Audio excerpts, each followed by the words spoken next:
Greetings, members one and all of the Salivation Nation. How 2 ounces of platinum could be used to fund economic stimulus measures by the United States government in response to the economic downturn caused by the coronavirus crisis. Let's explore.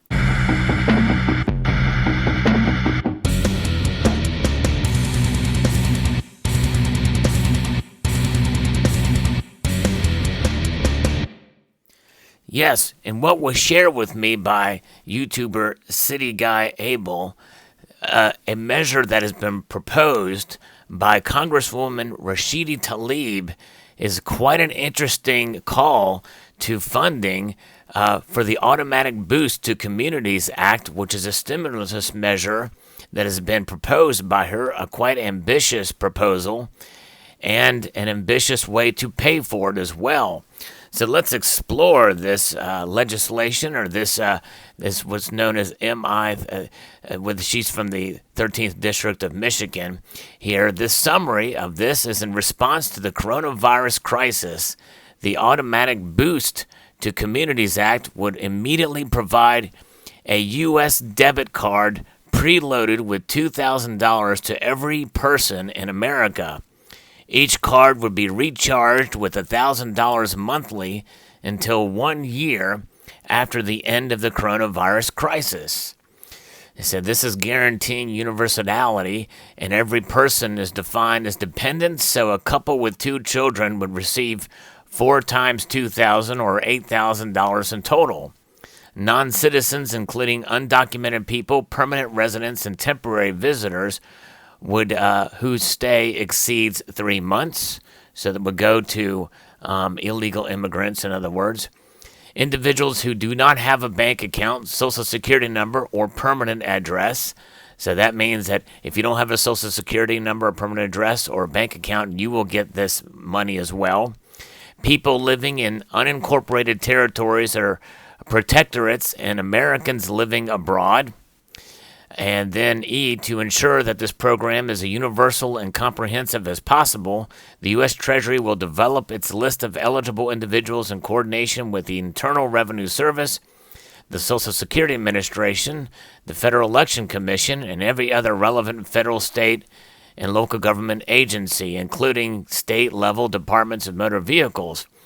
Well, unless the DMV is giving license to illegal immigrants, what about those who are undocumented? They're not going to have any documentation. That's going to be hard to kind of do that, define that, but that's another story. The distribution of the money is quite interesting, especially compared to how it's going to be paid for. The prepaid cards would be distributed as U.S. debit cards and would be administered by the U.S. Treasury's Bureau of Fiscal Service.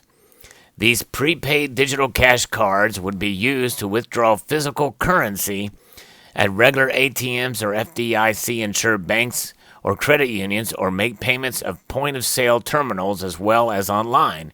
In addition, these cards would be topped up with additional funds as needed during and after the crisis. All cardholder and interchange fees associated with the distributed cards would be waived for the duration of the coronavirus crisis. The program would establish a common database of recipients identified by name and/or, where available, employer identification numbers. Identifying information would not be shared with any other federal, state, or local agency, or any individual who receives, activates, and uses more than the maximum number of cards authorized for themselves and their dependents, either as a result of fraud or administrative error, would have excess funds reclaimed in the future via appropriate mechanisms like tax refund deduction. Then cards would be distributed in 3 ways: direct mail. All individuals with an active address on file with any government agency would have a card sent to them to that address via the United States Postal Service, or they could pick them up. Individuals who do not have a permanent address, or who otherwise cannot or do not receive their U.S. debit card by mail, including undocumented people, permanent residents, and temporary visitors whose stay exceeds 3 months could also obtain one directly from any FDIC-insured bank or credit union, or temporary card distribution stations that would be placed at local post offices and U.S. embassies overseas. Then there's an at-risk outreach. A dedicated emergency responder corps would perform outreach to at-risk populations, including people who are elderly, homeless, physically disabled, or live in remote areas, to ensure they receive their U.S. debit card and to simultaneously perform a general wellness check in case they need additional targeted assistance there. So there we go. Interesting. Now, this is where it gets, so that is a pretty ambitious measure by the representative. Now, defunding the program, this is where she feels pretty emboldened. But you may remember in 2013, this idea was floated and very quickly shot down, by the way. But we're going to explore this again. I've done a video talking about this, and I'm showing you the reason why I'm showing these two particular ounces here that will maybe give some guidance as to what this would mean. Very interesting indeed. So funding the program, the Automatic Boost to Communities Act, would be money fiscal program for which no additional U.S. debt would be issued. So in other words, this is going to be done debt-free. Instead, the program will be funded directly from the Treasury, using its legal authority to create money via coin centerage, which is a statutory delegation of Congress's constitutional power of the purse. So the mechanisms of this funding approach would be as follows. The Treasury Secretary would direct the U.S. Mint to issue two $1 trillion platinum coins under the legal authority provided in 31 of the U.S. Code, Section 5112, Section K, or subsection K, which reads as follows. The Secretary may mint and issue platinum bullion coins and proof platinum coins in accordance with such specifications, designs, varieties, quantities, denominations, and inscriptions as the Secretary, in the Secretary's discretion, may prescribe from time to time. Now, that is a very specific thing because this is in relation to this very specific thing that was done. I think this is part of the, I'm not sure exactly when this was written, but my guess is it part of the 1985 legislation that created the Bullion Eagle program, or it could have been the 2005. Let's see here. Actually, this is part of the 2005 act that created the, I believe the Buffalo program, and that language was put in there. So if you look into that account and we take a look at, let's say, the platinum prices in 1985, they were pretty much on parity with gold. They start to raise up a little bit higher after that, but platinum prices, if you look about 2005, 2006, gold was starting to rise up, to $400 and almost $500, whereas platinum in 2005 to 2006 was $900 and some dollars. It was getting close to $1,000. By April of 2006, it got up to $1,000. Historically, platinum is generally higher than gold, and had been like that for quite a while until obviously recently. Now it's down to $600 and some dollars, $613 as I record this video. But nonetheless, platinum is about 15 times rarer than gold, and so when they made this legislation, it was quite intriguing to note that it would be made of platinum, of the metals. Why not palladium? Of course, at the time, there was no thought that any coins would be made of palladium, and the platinum eagles have been minted since 1997. And so when this legislation was created, it certainly did create this interesting and fascinating aspect, and that gives the Secretary of the Treasury this authority to be able to essentially, what they're saying is to be able to provide and mint these coins with whatever denomination, inscriptions, and quantities and designs and specifications that the Treasury Secretary at his discretion from time to time. So I thought that was quite interesting indeed, how that was played out there. Now, in this particular way, with this particular situation, what does that mean? Congress would direct the Federal Reserve to purchase the newly issued coins at full face value.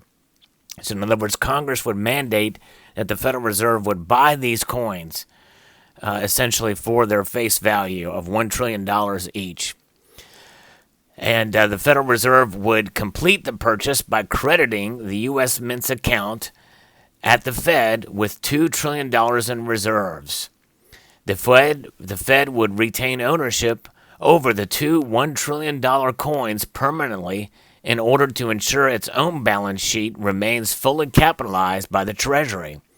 So essentially, the Mint would produce these coins, these unique coins, and then the Federal Reserve would exchange them for the monies, and the Fed, a private bank institution, would retain ownership of the coins. The Treasury Secretary would sweep the newly created reserve funds from the Mint's account into the regular Treasury general account. The Treasury would make the funds available to the Bureau of the Fiscal Service to disperse to every person in America in the form of prepaid U.S. debit card. This approach would preserve the historical separation between fiscal and monetary policy and avoid financial entanglement between the Treasury and the Federal Reserve, which would eventually undermine the independence of the Fed. In the long term, the card infrastructure should be converted into a permanent Treasury-administered digital public currency wallet system to serve as a privacy-respecting e-cash complement to universal Fed accounts and/or postal bank accounts for all. This proposal should be accompanied by progressive tax reform to ensure the emergency relief provisioning does not exacerbate income or wealth inequality in the long term. So that is the proposal, word for word, by Rashida Tlaib, the representative from Michigan. Very interesting, for sure. It has been proposed before, and of course the next logical question is why not mint 23 or 20, almost 24 more of these coins to just pay off the national debt? That's the thing. And so we're going to have a whole bunch of platinum coins laying around in the Treasury.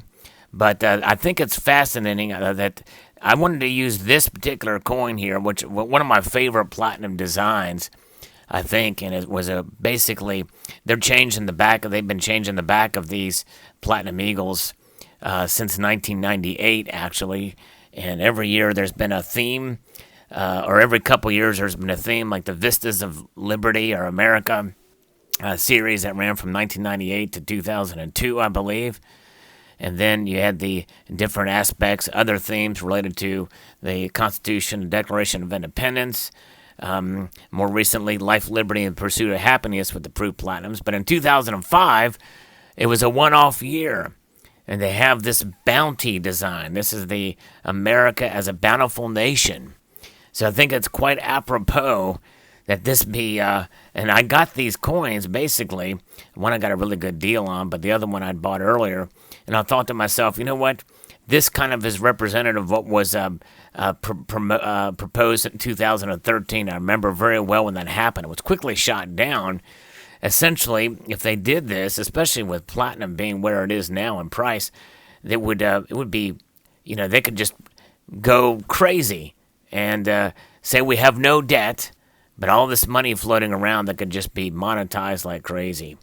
And I think that would just completely lose faith in the dollar and probably be the quickest way to financial ruin. But I don't know, a pretty interesting concept and how platinum is playing a role specifically in this, considering how low it's priced right now. So essentially $1,200 to pay off $2 trillion. Post your thoughts below. Fascinating concept. I'd like to extend a multitude of gratitude to you all for watching and encourage you to please rate, share, comment, and subscribe.